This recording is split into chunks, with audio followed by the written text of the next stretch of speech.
people in. Been doing that, so don't worry. Okay. Okay, so today we're going to do Rome. So after Mesopotamia, Egypt and ancient Greece, ancient Rome is the next and last ancient civilization that we're going to study before we start to discuss Christianity, the influence, the enormous influence it had on the development of Western architecture. So ancient Rome is the next and last ancient culture that we're going to study. And really the architecture of the ancient Rome can be, divided into two chapters, the history of it, namely the architecture of what is called Republican Rome and the architecture of Imperial Rome. So today we're going to talk about Republican Rome. And then next Tuesday, we're going to talk about Imperial Rome. And we're going to really, zoom in on like this one case study, right, surrounding Palmyra in modern day Syria. And so we're going to discuss Republican Rome, which is also known as the Roman Republic, right? Roman Republic. And it lasted from about 509 BCE to 27 BCE. So for quite some time, right? So about 500 years. So 27 BCE is the foundation year of the Roman Empire, right? And that's the other chapter that I was telling you about. So before the establishment of the Republic, which is our subject of inquiry today, Rome was a kingdom. So before the Roman Republic, there was a kingdom. So before 509 BCE, which is when the Roman Republic was founded, there was a kingdom. And the first king of this kingdom is the legendary Romulus. I think you guys are all heard of this name, after whom like Rome takes its name, right? From whom Rome takes its name, Romulus, right? So Romulus is the first king of the Roman kingdom. The last king is Lucius Tarquinius Superbus. And let's talk about him just a little bit, just so we have background info. So Lucius Tarquinius Superbus, he had a son. Whose name was Sextus Tarquinius. And Sextus Tarquinius, he rapes Lucretia, this noblewoman, who was the wife of Collatinus. And after Lucretia commits suicide out of shame, after this rape, Collatinus, he initiates a revolution. He initiates a revolution along with Lucius Junius Brutus. And when this succeeds, the Roman Republic is born. And this story is like the subject of Shakespeare's long poem, Lucrece. I'm not sure if there are people in here that have read this work, but Shakespeare's long poem, Lucrece, talks about, the rape of Lucretia, on the part of Sextus Tarquinius and Lucretia's suicide and this sort of revolution that happens that, that had the effect of overthrowing the Roman Republic and the establishment of the Roman kingdom, and the establishment of the Roman Republic. So what happens after this revolution? So in the absence of a single supreme ruler, right, because the monarchy is over, the Republican government, the new Republican government, it consisted of three parts. Number one, the Senate, right, Senatus.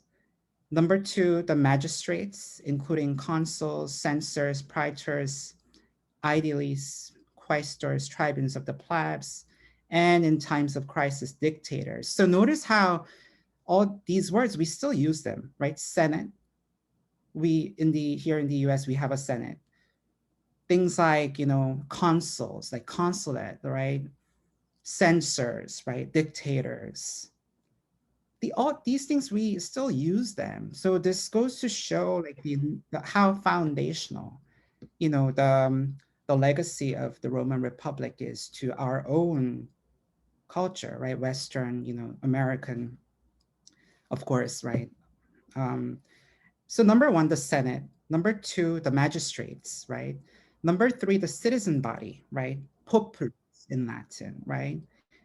that made up the army, number one, and that elected the magistrates in voting assembly. So the citizen body, it had electoral power, which, so three parts constituting the Republican government.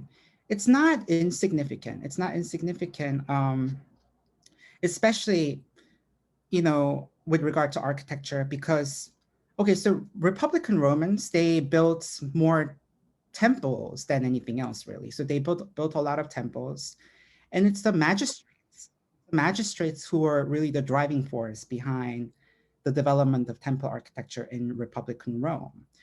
And this is in contrast to, like, for example, in Egypt, how, even like some of the buildings that you could write about for the first assignment, they're all temples, built by, like, houses of millions of years, built by pharaohs, by kings. But here we have a different situation where there aren't kings, right? Because it's a Republican government.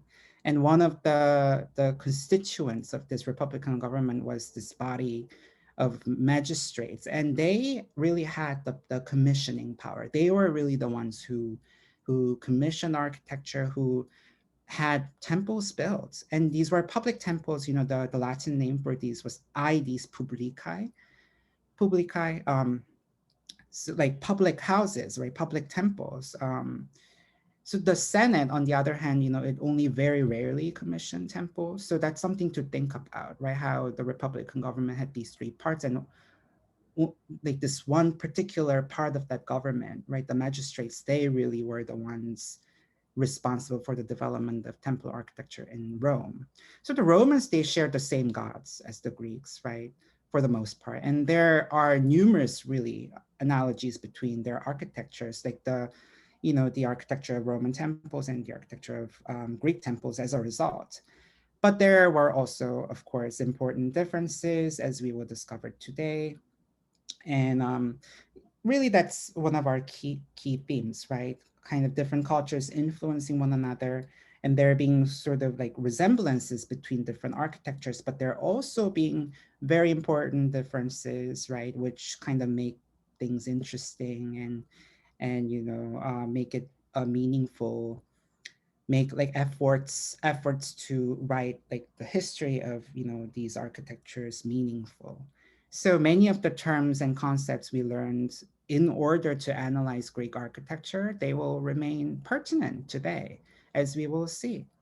So I was telling you about the magistrates, and so these magistrates, they were like military generals, they and really the construction of temples in Republican Rome, it was very intimately connected to the many, many wars that Republican Rome fought with its neighbors until its territories covered basically all of what is modern Italy, as you see in this map. So it kind of, chronologically, the map, what the information that the map here conveys, starts in 298 BCE. And so that's the extent of Rome, circa 298.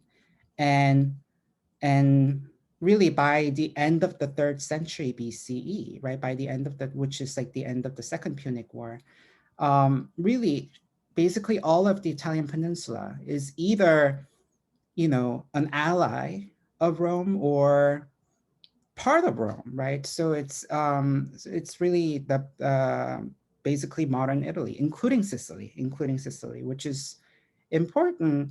Like, we should remind ourselves here that there are Greek colonies here, right, in Sicily that we were talking about last time, as well as in in this part, for example, in Paestum, there are these temples, which are still standing, Greek temples, marvelous from the 6th century, from the 5th century, very interesting, good examples of Greek architecture. So, and we call this area Magna Graecia, right? We call this area Magna Graecia, Greater Greece. Roman writers, they call this part that because of like the presence of Greek colonies. So Magna Graecia was a really important channel through which Greek cultural influences entered the Italian peninsula. And among these cultural influences, of course, were architectural influences, and we will talk about them today. So So let's begin our consideration of Republican Roman architecture. But before we do that, let's talk about orders again. So here on the left side, we have something we're already familiar with, right? The Greek orders, Greek Doric, the Greek Ionic, the Greek Corinthian, right? But in addition to these, like the Romans, they adopted these Greek orders. And really made extensive use of them. But in addition to these three, they also had their own sort of orders, right? They had their own like additional 3 orders specific to the Roman context, namely the Tuscan order, the Roman Doric order, and the Composite order. I mean, like you don't have to memorize these, just kind of know what they are. Really, the most important ones are the Greek orders. I mean, the Romans, they still mostly use the Greek orders, but there are also these exceptions, which are specific to the Roman context. So, and let's briefly talk about them all the same. So here we have an example of the Tuscan order. We have an example of the Composite order. We have an example of the Roman Doric order. This is University of Virginia. And okay, so the Tuscan order, how is it different from the Doric, right? I mean, it's similar in that it's like very simple, right? It's the simplest of the Roman orders. It's basically the Doric order, the Greek Doric order, minus the fluting, right? We've talked about these flutes, right? Which are grooves that, that kind of go along the circumference, right? Circumference of like the shaft, right? So these flutes, they're gone, right? And the triglyphs and metopes, right? Characteristic of the Doric order, they're gone. We don't see them here. In this Tuscan order. And what else? Like there is a base, right? And that's a very important difference. So the Greek Doric order did not have a base. The Ionic and the Corinthian did, but the Doric order in Greece didn't have it, right? Whereas the Tuscan order has a base, right? So that's another difference. And also how there are like more moldings, right, on the capital, as opposed to like the Greek Doric, which is like just really no molding, right? Except for this like part, maybe echinus, right? So there are differences and similarities. The Roman Doric, so okay, let's see. So this University of Virginia again, it has a base, right? But no fluting, right? Because it's a Tuscan order. Base, no fluting. And I guess here there aren't the additional moldings, but in any case, we don't have the triglyphs and metopes, right? Characteristic of the Greek Doric, right? The Roman Doric, right? Which is different from the Greek Doric. Let's consider it. So the Roman Doric, similarly, it has a base, which is absent in the Greek Doric, right? It features additional moldings on the capital, right? And the frieze here is different. There are triglyphs and metopes, but what's different about this? Well, do you guys remember the Doric corner problem that we talked about last time? How there was this requirement that like the frieze of a Doric temple, it should always end, right?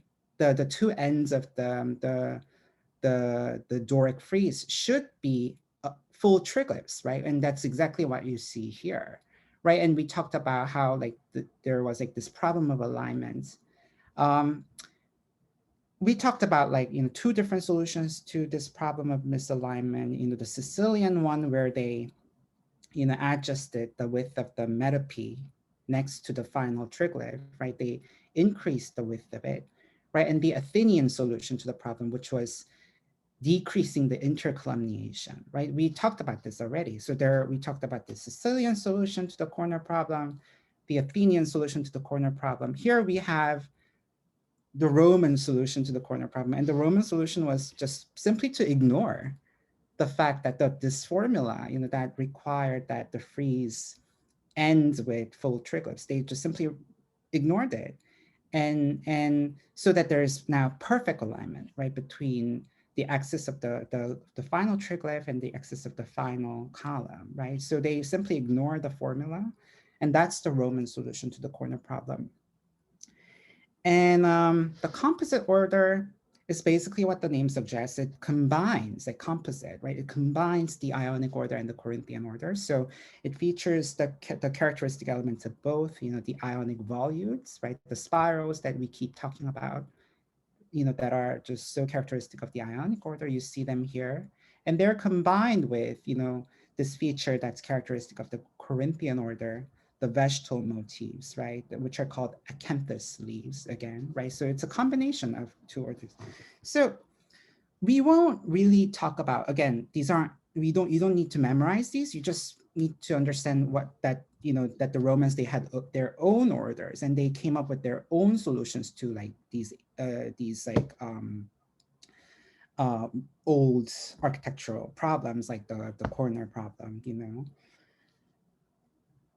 so we won't really talk about these Roman orders. Like instead, what we're going to do today with respect to Republican Rome and its architecture is we're going to talk about like the Republican Roman use of Greek orders, right? Especially the Ionic and the Corinthian. And because doing so will help us understand like the sort of cultural influences that the Romans received from the Greeks, and again, cultural influences, they're an important theme for us. So that's what we're going to do. So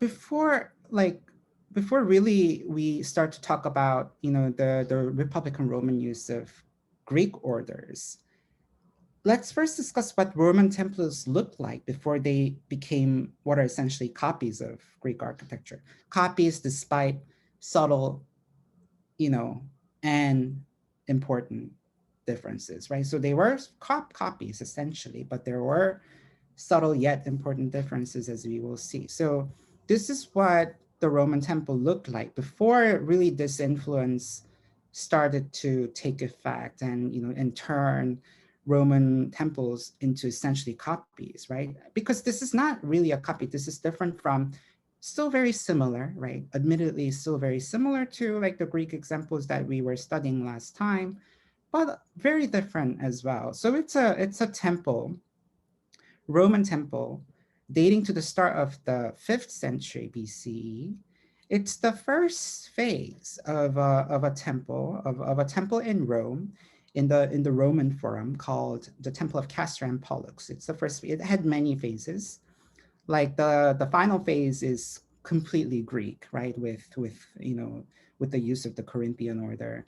But this is the first phase, and we notice differences. And this first phase tells us a lot about what Roman temples originally looked like. So again, this temple stood in the Roman Forum, which was really the focal point of life in the ancient city of Rome. And I think your reading talks about the Forum a little bit, and we're going to talk about the Forum a little bit at the end of today's class. So again, yeah. So like the basic architecture logic is the same as Greek temples. Right here, we have an example from 2 classes ago, like the Temple of Apphia and Aegina, right? So the basic architecture logic is the same, right? So like the Greek influence, it was always there, right? It was always there, but it just really intensified, as we will see, like in the 3rd century, and had this effect of like transforming Roman temples into like essentially copies, right? But that hasn't quite happened yet, right? But the architectural logic is still the same, right? It's that we see, columns as usual. But notice that these columns, they stand on bases, right? These columns, they stand on bases. The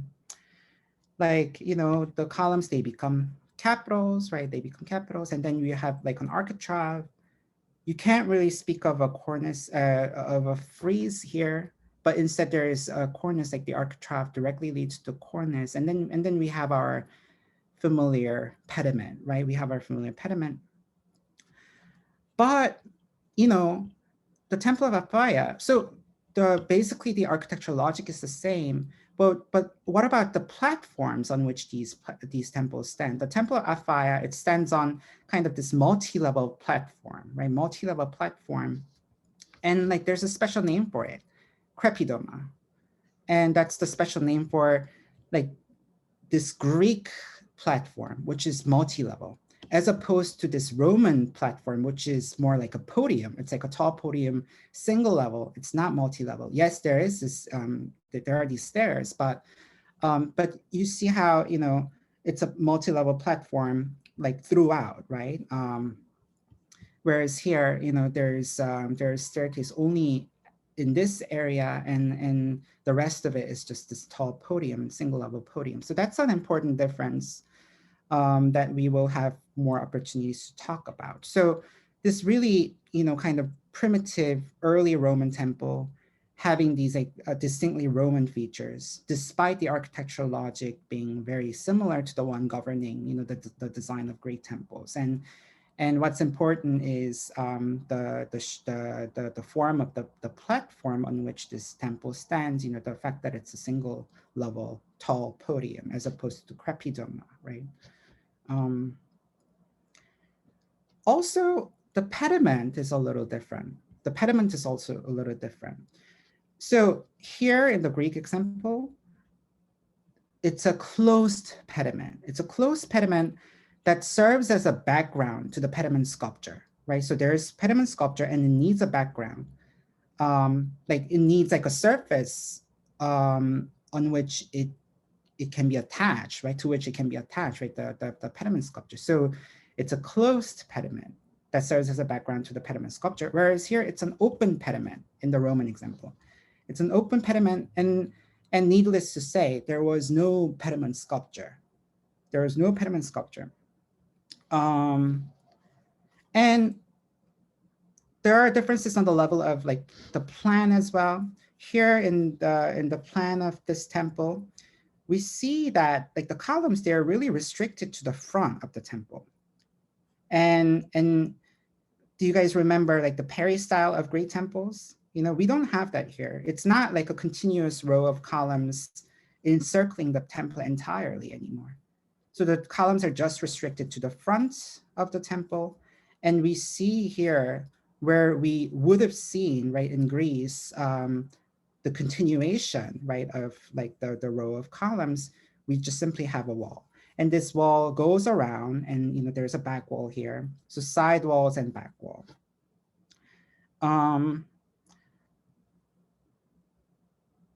So the width of each intercolumniation is also different. So notice how in the Roman example, it's a very wide intercolumniation. So there are only 4 columns on the front, 4 frontal columns, and very wide intercolumniations, right? Whereas in the Greek example, we have 6, right? And it's not, you know, quite as wide, right? It's pretty narrow. This is also going to be very important for us, you know. So bear in mind the fact that, you know, the intercolumniations, you know, of like the primitive Roman temple, they're rather wide, right, in comparison to the Greek counterpart. And also that the pediment is open here, whereas it's closed here, and that there is a high, like very tall single level podium as opposed to crepidoma. So this temple, it's called the Temple of Castor and Pollux. And like we need to talk about this other keyword for this slide, which is votive temple. And it's a special type of temple that is really characteristic of Republican Roman architecture, which again was intimately tied to Rome's various military campaigns, right? So a votive temple, what's a votive temple? So after a successful military campaign, right, a votive temple would be built, right, as a thank offering for victory, and also as a way to acknowledge divine favor. And this is going to be a key theme for today's class. You know, it's going to recur throughout. Like the Temple of Castor and Pollux, for example, that you see here, the first phase of it, it was dedicated to the mythical twin brothers, right? Mythical twin brothers of these names, Castor and Pollux, who also had the nickname collectively, who also had the nickname Dioscuri, right? Dioscuri. And here we have a representation of the Dioscuri, you know, from the Metropolitan Museum of Art here in New York.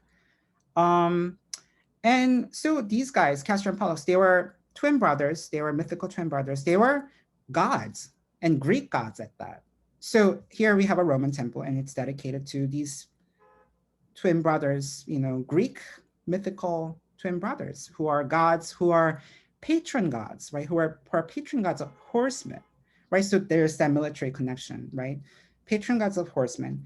And apparently during a battle, Castor and Pollux, they appeared on the side of the Romans and helped them win the battle. And as a result, this guy, this magistrate, mind you, a consul by the name of Aulus Postumius Albinus, right? Again, he's a magistrate, and we talked about magistrates commissioning temples in the Roman context. So this Albinus guy, he vowed a temple to the twin gods, after the successful military campaign.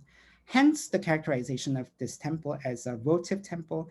And again, it's going to be a recurring pattern for us today.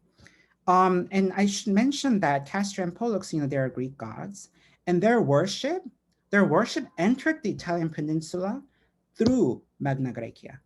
So again, the significance of Magna Graecia as a channel through which Greek influences entered the Italian peninsula, entered the Roman context. So by the end of what is called the Third Samnite War in 290 BCE, Rome really, Rome had successfully conquered Naples, right? One of the cities in Magna Graecia, a Greek colony with a Greek name, right? Neapolis. We talked about it briefly last time, and its environs. So Naples and its environs, Rome, they had become, Roman territory by like the end of the Third Samnite War in 290 BCE. And by the start of the Second Punic War in 218 BCE, right? Basically the whole of the Italian peninsula, as well as Sicily, had become Roman territory. And we've already seen this, right? We've seen how this worked, how this transpired, in this map. So this kind of period between 290 BCE and like 218 BCE, right? 290, it marks the end of like the Third Samnite War, right? 218, it marks the beginning of the Second Punic War. It's a very important period. Basically covers, right, the 3rd century, right? 3rd century BCE.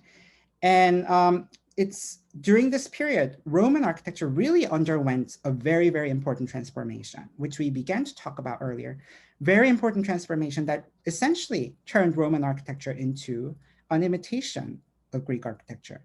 So it started to lose, right, these like indigenous characteristics to become extremely, extremely Greek, to the point where you can't really like tell these later Roman temples apart from Greek counterparts. So it becomes an imitation of Greek architecture during this time. And, this situation would continue until the invention of concrete, right? Until the invention of concrete allowed Roman architects to invent entirely new, completely unprecedented forms and therefore transcend, right, Greek influence. So the invention of concrete was key. And we're going to talk about this next class, not this class. So all that we're going to see today is built, exactly in the same way as Greek architecture, right? So the concrete, we're not going to talk about the use of concrete quite yet. And concrete really, once it got invented, so the Romans are the ones who invented concrete. Once it got invented, it really gave rise to this extreme creative energy, which we will talk about next time.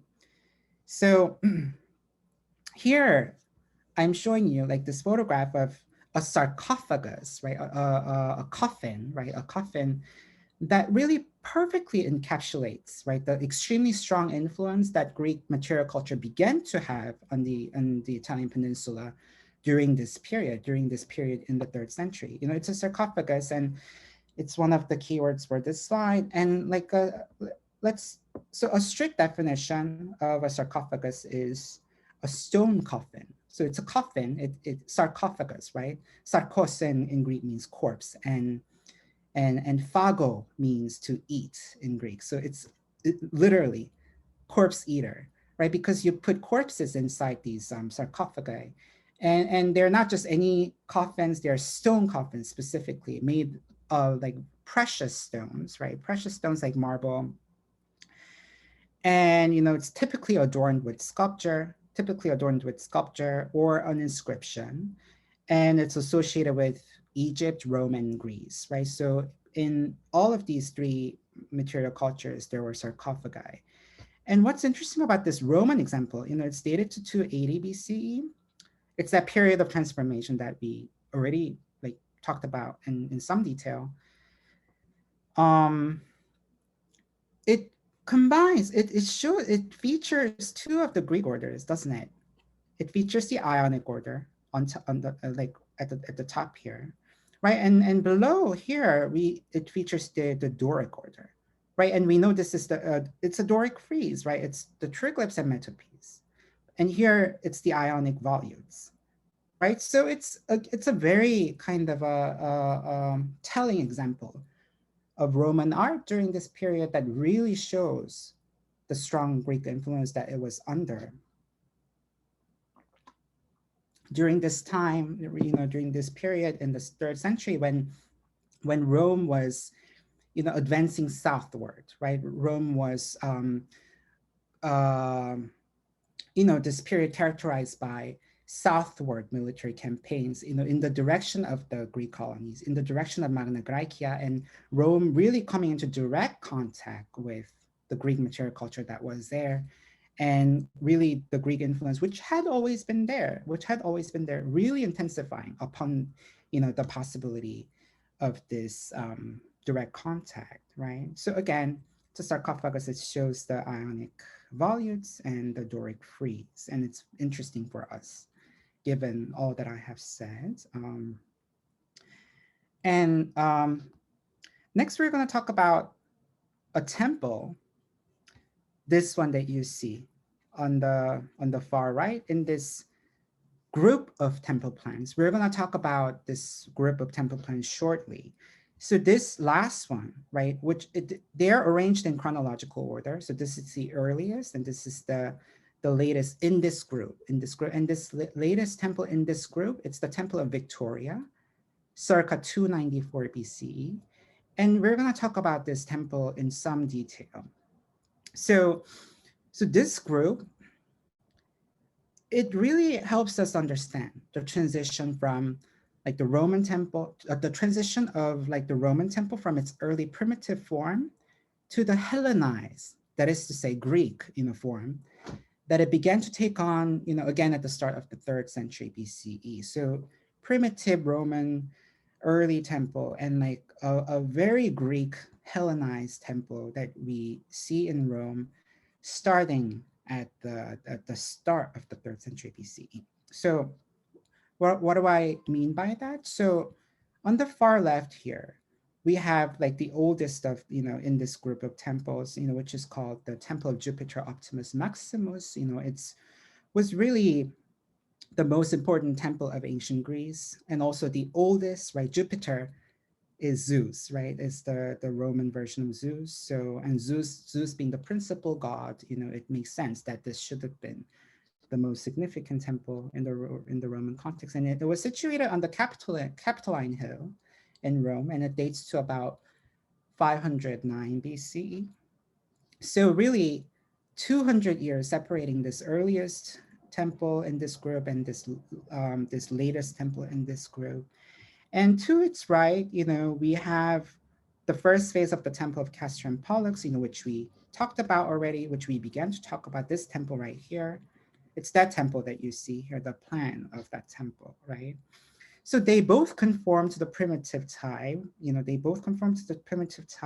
that the columns, they're restricted to the front, right, to the frontal area. Here in the Zeus, in the Jupiter temple, they almost reach the back wall, right, the columns, but not quite, right? They're short of reaching the back wall by about like 2 columns, right? And here we've already talked about how, these side walls, right, these long side walls. And so this kind of restriction of like columns to the fronts, they're characteristic of, early Roman temples, primitive Roman temples. And they also interestingly have multiple cella, right? So this guy, the Temple of Castor and Pollux, it's a triple cella. And here in the Jupiter temple, we have a quadruple cella. And this is very different from, from how Greek temples were, the Greek temples that we talked about last time in the previous, session. Greek temples, they only have a single cella. It's only a single room, that's the cella. Whereas in these early Roman examples, we have multiple cellas, triple and quadruple. The next two temples, they represent a development in this respect because the cella is single, right? So the multiple cella is abandoned in favor of the single cella, which is characteristic of the Greek temple. So again, this movement toward Hellenization, this movement toward the Greek ideal, right? So the multiple cella is dropped, and although we should notice how this temple arrangement is rather unusual because it's essentially two different temples fused into one, right? Two different temples fused into one. And again, that's something we have not seen yet. And again, kind of, goes to show how there was this very strong Greek influence, but all the same, there was this impulse towards self-assertion on the part of the Romans. They thought about ways to do their own thing, right? Even as they were receiving and they were appreciating Greek influence that was coming from Magna Graecia during this period for the most part. And lastly, we have the Temple of Victoria, which we began to talk about.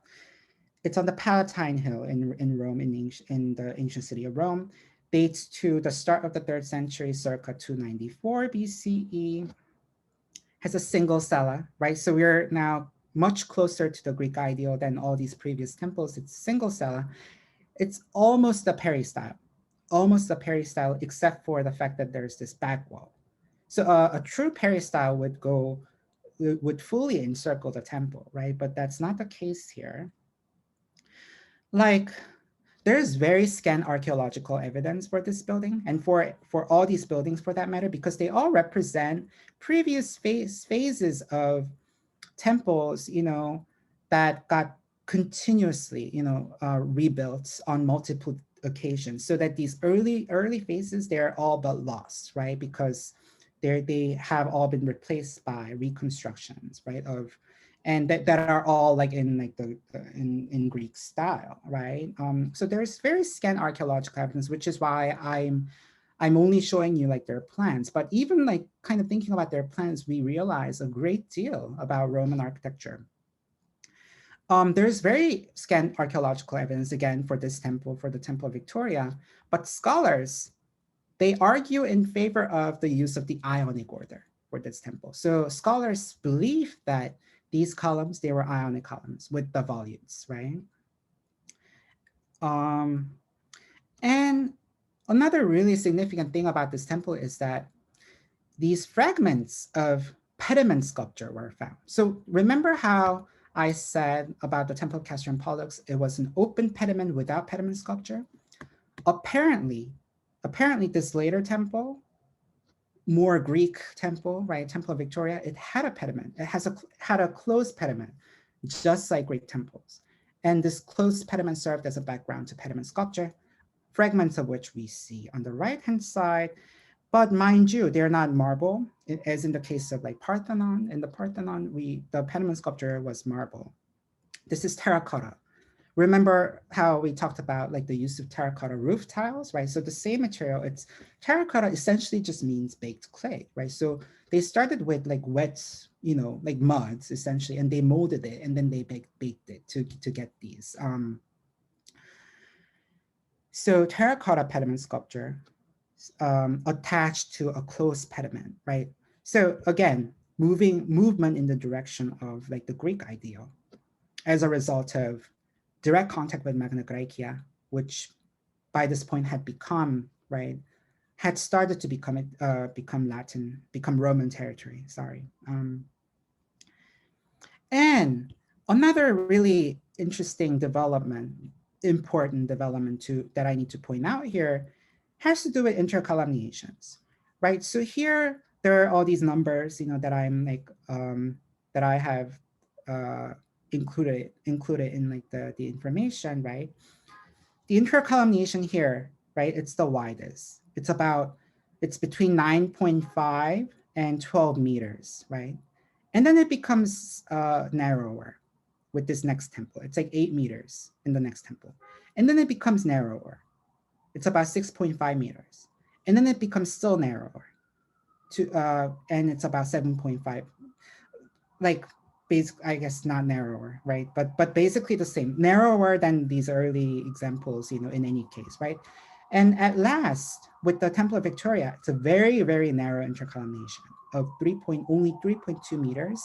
So remember how we talked about the Temple of Castor and Pollux having like these extremely wide intercolumniations and how that was widely different from these narrow Greek intercolumniations?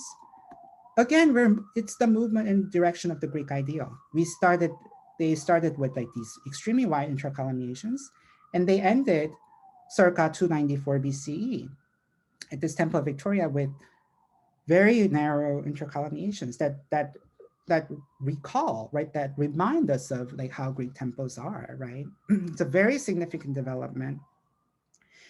And it turns out that this intercolumniation of 3.2 meters, it's not just like any random number. It's like it was very deliberately selected, this number. And an analysis revealed that this number, 3.2 meters, in the context of this temple, it was equal to 2.25 column diameters, right? So 2.5 times the diameter of each column was the intercolumniation of 3.2. And interestingly enough, this Roman writer, this ancient writer, Vitruvius, who wrote a great deal about architecture, both Greek and Roman architecture, right? He talks about this proportional relation, this particular proportional relationship between column diameter and intercolumniation, right? So 1 to 2.5, right, is the proportional relationship that I was just explaining to you. And Vitruvius, this ancient writer, he talks about this relationship, this particular relationship, and he even gives it a name, gives this proportional relationship a name, namely U-style. So E-U-S-T-Y-L-E, U-style design. And in Greek, it literally means good column, right? U is like this, sounds strange, but like it's this prefix in Greek that meant good, right? So U and style, stylos, in Greek means column, right? U style design, good column design, which, corresponded precisely to this proportional relationship that I was talking about, right? 1 to 2.5. And he calls this U style design the most laudable, with principles developed with an eye to usefulness, attractiveness, soundness. So these Romans, they're not only thinking about the usefulness of buildings, they're also thinking about the attractiveness of buildings, the soundness of buildings, and the notion of attractiveness that they had, right, starting in the 3rd century BCE, is a very Greek one. And this group of plans is significant because it really makes that explicit, this kind of movement in the direction of the Greek ideal. So Vitruvius, his full name is Marcus Vitruvius Pollio. He was a Roman author again, and also an architect. He was also an architect and also a military engineer. Again, this kind of Romans and the intimate relationship that existed between their culture and military campaigns, right?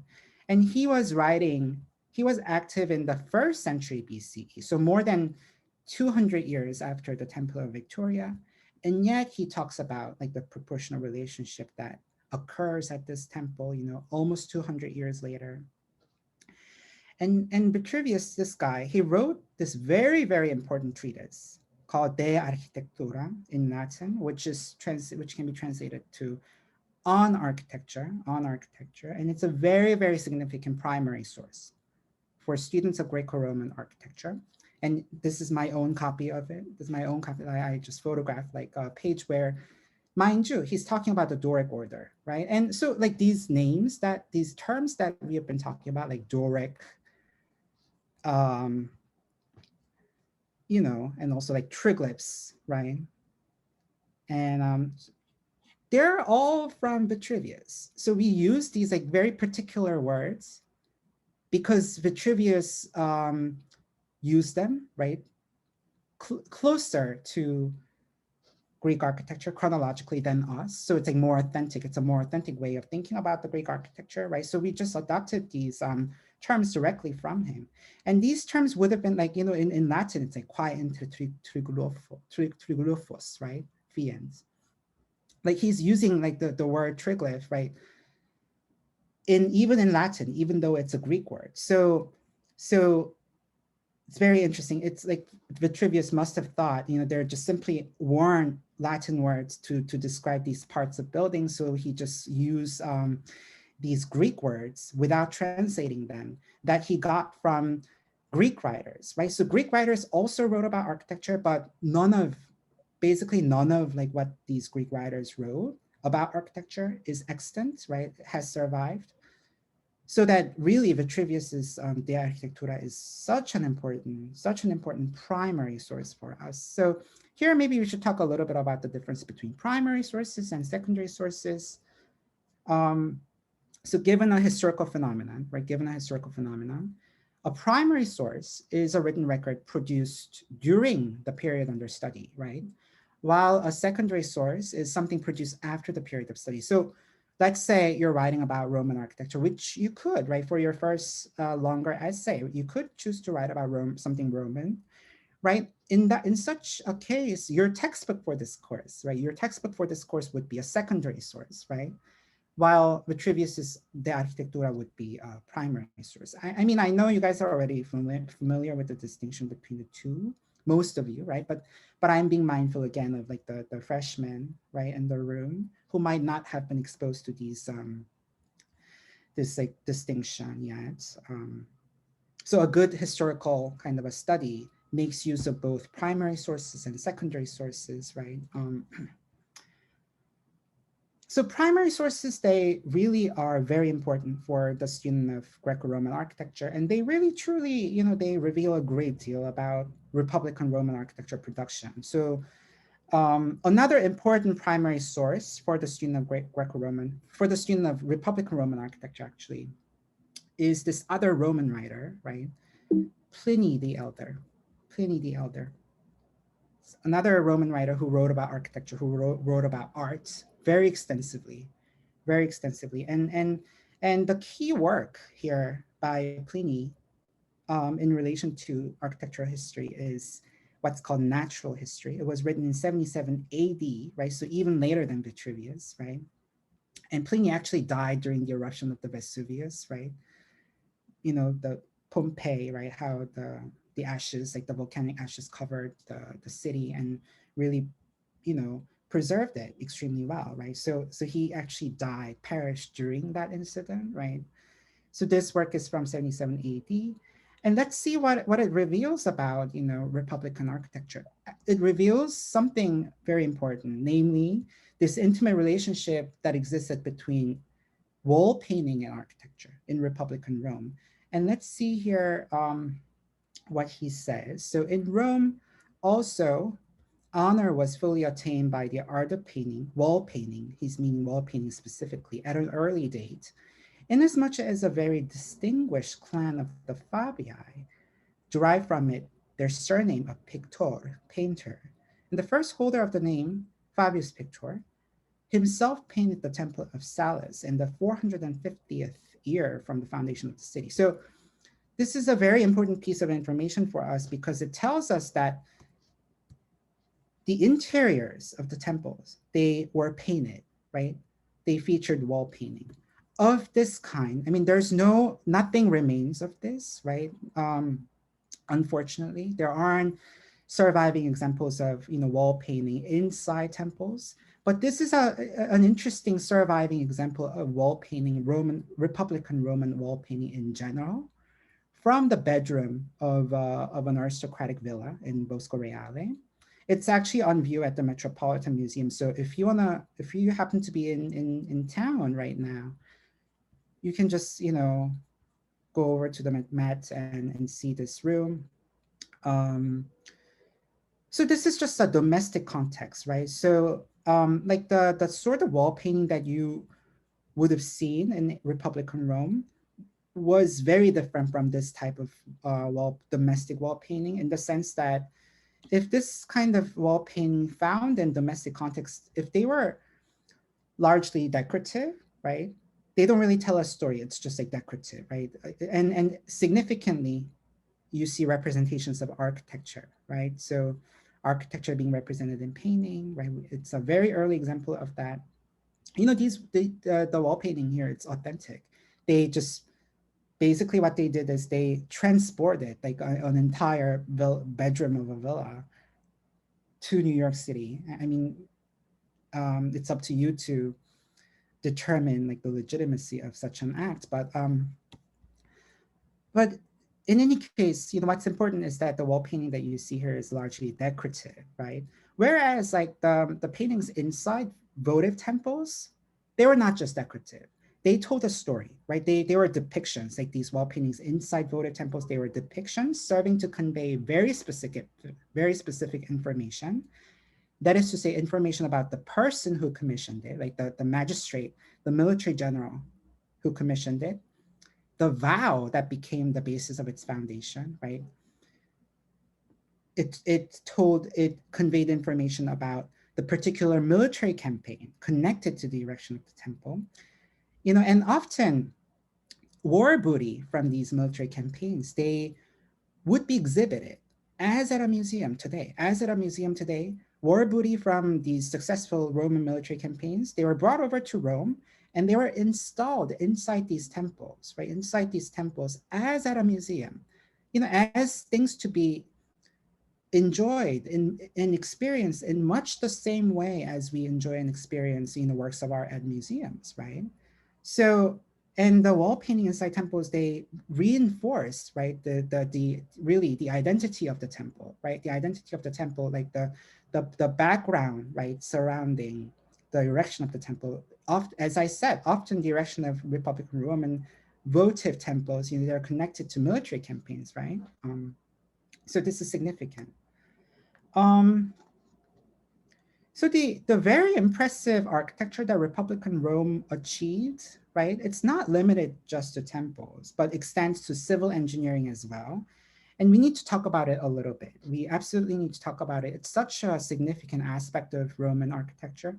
What you see here on the left, it's a contemporary photograph. It still exists to this day. It's a Roman road built part of a Roman road called the Appian Way, Via Appia, right? Built begun in 312 BCE, right? So more than 2,300 years old, and it's still there. You still can see it in Rome.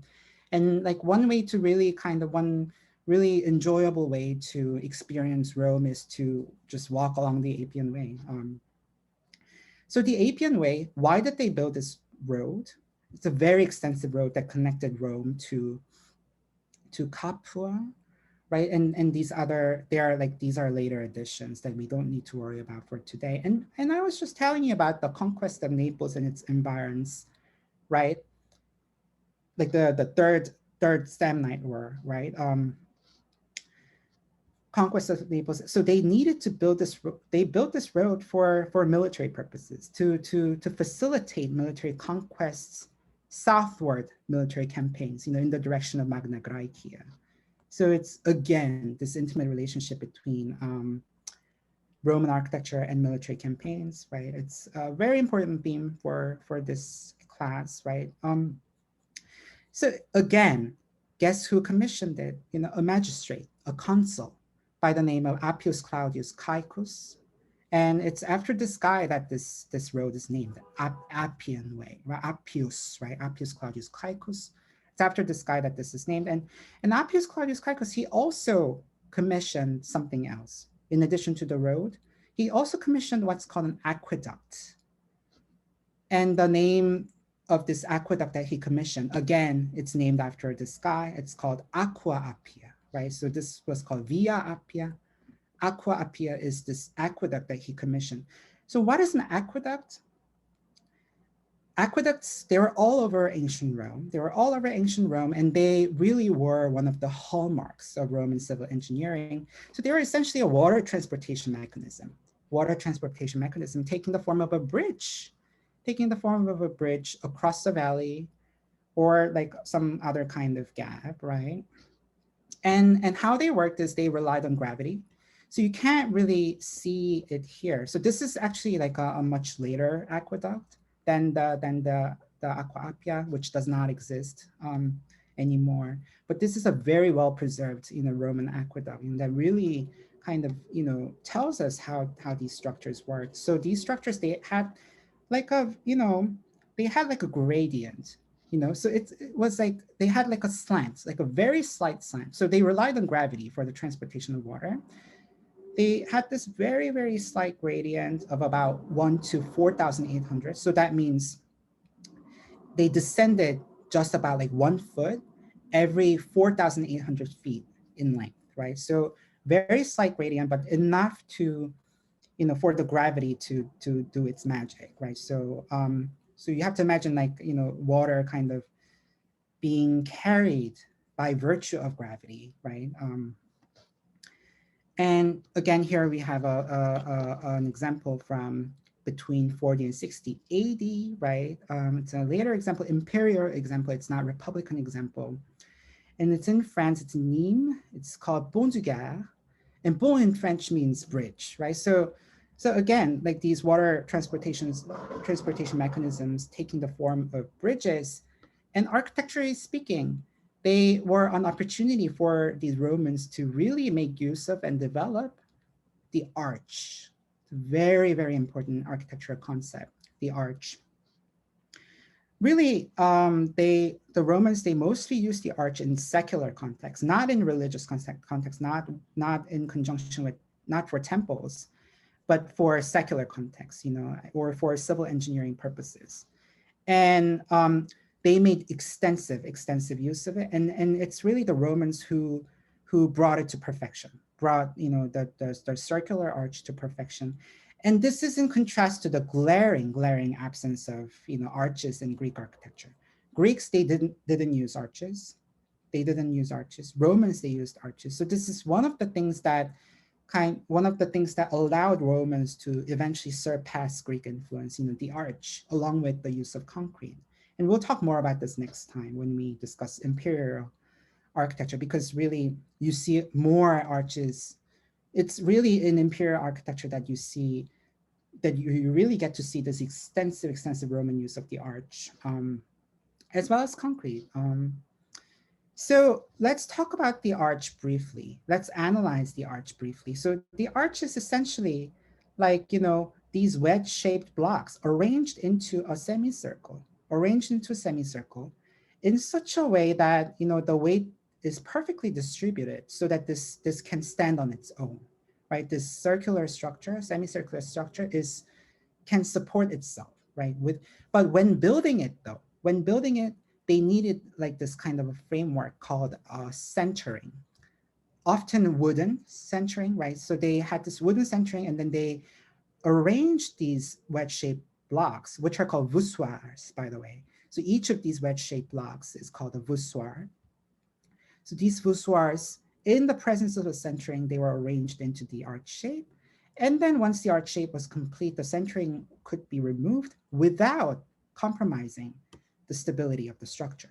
So it's a very smart way to span wide spaces. And this is going to be key for us. Kind of has to do with like the problem of intercolumniations. Romans, they just really loved, wide spaces.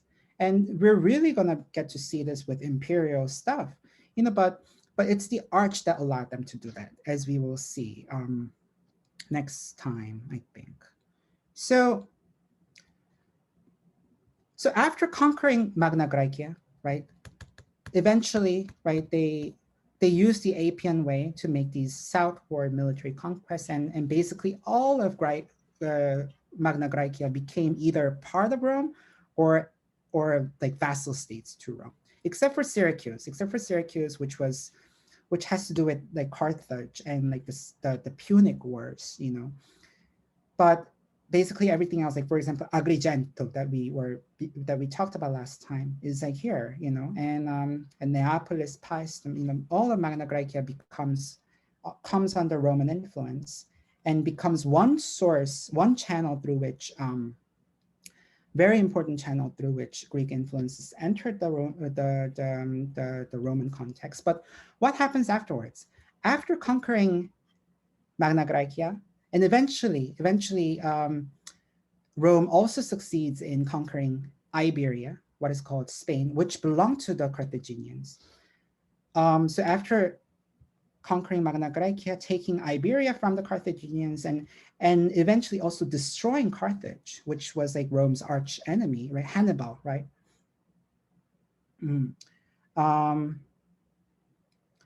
So after they've conquered Iberia, after they've destroyed Carthage, and they turned their attention to where? Greece. So if they were getting their influences from indirectly, because Magna Graecia, it's not Greece proper, it's just Greek colonies, right? They were getting their influences indirectly, but eventually they turned their attention to Greece. And that's how the so-called Macedonian Wars start, Rome's war with Greece. And eventually Rome, is as undefeatable as ever, right? So Rome eventually emerges victorious again and conquers all of Greece, right? And this is significant because now there's this direct contact with the advanced civilization, with the advanced and much admired civilization. The Romans, they really thought Greek culture was perfection, and they really aspired to it. And if their access to it was necessarily through Magna Graecia before the conquest of Greece, after the conquest of Greece, they came into direct contact with that really advanced and admired material culture. And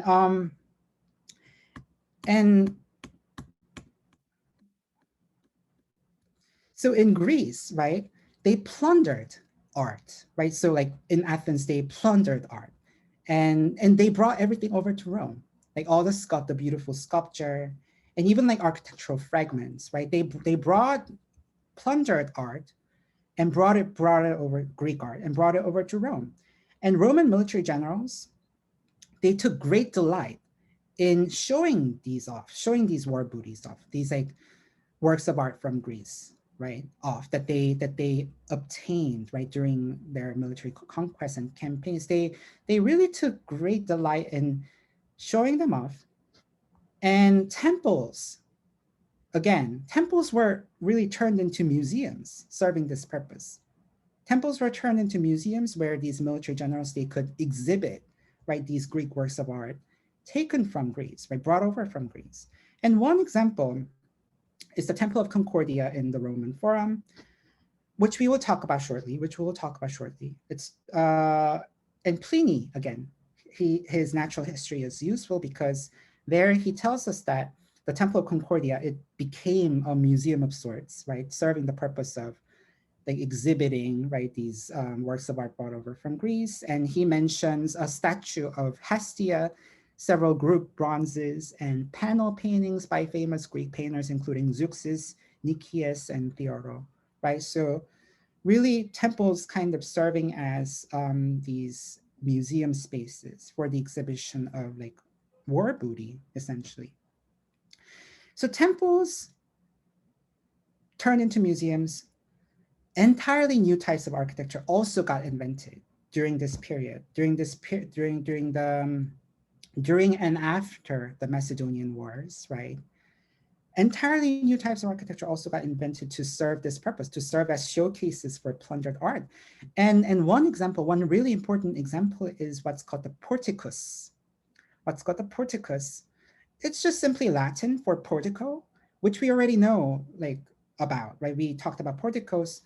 And so these portici, right, that's the plural, these portici, they were porticoed courtyards, right? So they consisted of like this courtyard, right, that an example of which you see here, courtyard surrounded by porticos, right? Porticos, again, right, they're kind of these open halls, right? So you could imagine yourself like just entering the courtyard directly through one of these porticos, right? So these porticos, they are open halls. They serve as like these interstitial spaces, right? We've talked about them before. So the Roman porticus, right? The Roman porticus, it's a entirely new architecture type that got invented for the purpose of exhibiting war booty.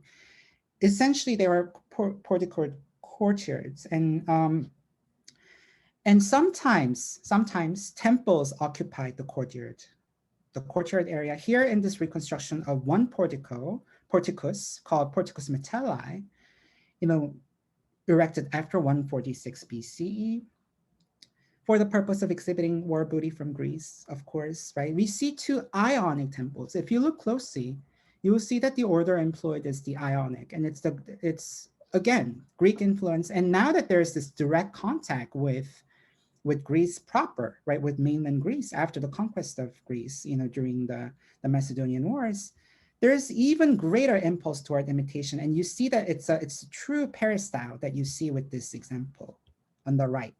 So we've been talking about Roman examples, Roman Hellenized forms of temples, not quite, being peripteral, right? So a peripteral temple is basically a temple featuring a peristyle, right?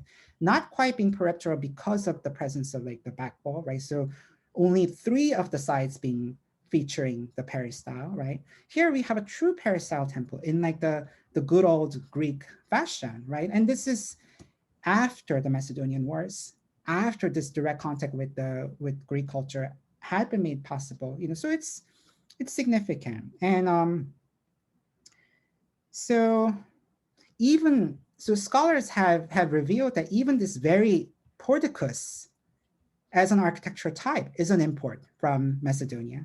So in Macedonian palatial architecture, Macedonian palaces had this type of, featured this architectural type, a courtyard, portico courtyard.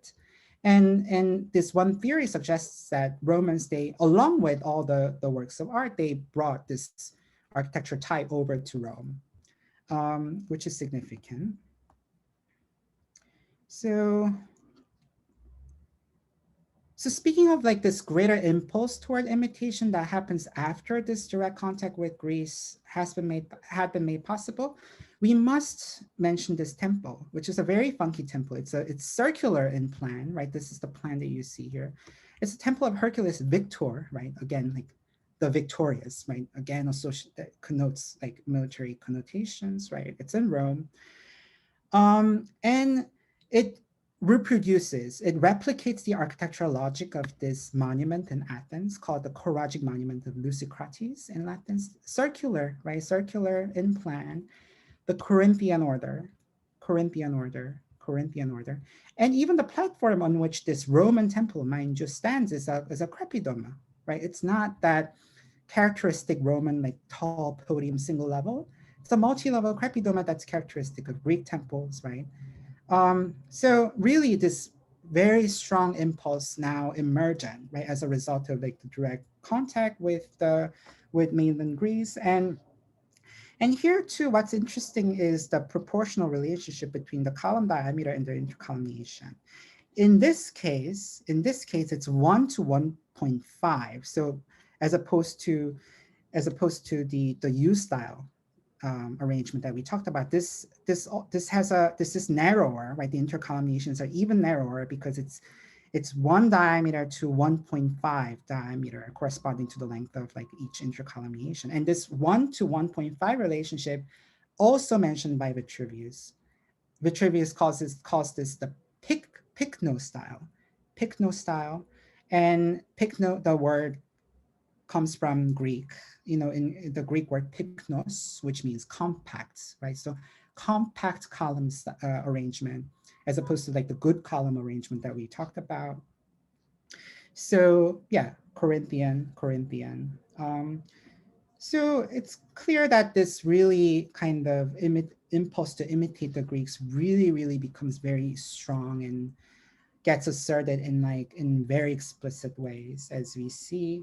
And here we have the Temple of Concordia that we began to talk about. So got transformed into a museum where war booty from Greece, right? Greek works of art got exhibited according to Pliny, right?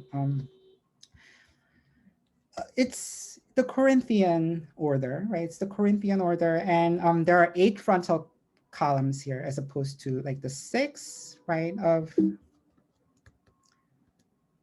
like these temples, right? But here it's not quite fully peripteral, right? There's that back wall again that we have already talked about, you know, and really this reconstruction of the Templo Concordia is important for us because it serves as a reminder that it reminds us of a very important fact that I haven't quite mentioned yet about all the buildings that we have discussed so far, all the Roman temples, you know, and it's the fact that they were all directly inserted into the dense urban fabric of the ancient city of Rome. So direct insertion into urban fabrics, we talked about this already. So this reconstruction really shows us that. And, you know, historians, they estimate that at its peak, the population of the ancient city of Rome may have reached up to 1 million. So you have to imagine like a very, very, very dense urban fabric into which are inserted these temples, you know, serving as museums that could be visited by the populace, right, the regular people, you know, magistrates showing off, right, what they got from Greece, brought over from Greece to the populace, right, to the Roman population. So this Temple Concordia, it was in the Roman Forum. It was in the Roman Forum, like the Temple of Castor and Pollux that we started today's class with. And here we should talk about what a forum is. So this is a reconstruction of the Roman Forum. So a forum, the plural is fora, F-O-R-A. A forum was a large public space, usually rectilinear large public space, lined with various buildings, and really serving as like the focal point of urban life. And it's an important prototype for like the modern town square, for example. You know, modern town, it's an important prototype. It's an important prototype for things like the Italian piazza, right? Here we have an example, a very famous example of the Italian piazza, the Piazza della Signoria in Florence, right? I mean, we'll really encounter multiple examples of like this urban form throughout this course. Like portici, right, that we began to talk about. This is the Porticus Metelli. Right, portici were also inserted directly into the dense urban fabric. So you have to really use your imagination. This thing being right in the middle of like the dense fabric of ancient Rome. But what's different about like the courtyard, right, surrounded by the, you know, contained by the porticus, is that it's a courtyard, which is to say that it's entirely surrounded by like a building, as opposed to, you know, there being gaps between buildings in like the forum, right? And like it must have, and also the uniform character of the building throughout, you know, uniform character, which is different from how like the extreme variety of different buildings that you see here. And it must have had like a very striking effect, you know, like the very starkly rectilinear, and it also occupies a lot of space, occupying like the heart of the right, being situated right in the middle of like the dense urban fabric. Like the effect must have been very similar to what you get in Paris today at the Place des Vosges. Very similar, uniform buildings surrounding like this open public space, right? The effect must have been something similar. It's really, the experience of Place des Vosges is very particular because it really is very, it transports you, right? I mean, it feels very different from the rest of Paris. And it's a very particular experience. I mean, we have to end here, unfortunately, because we've run out of time. We have like only one more thing to discuss. So we will do that next time. Yeah, thank you guys. Thank you. Thank you. Thank you. Thank you. Thank you.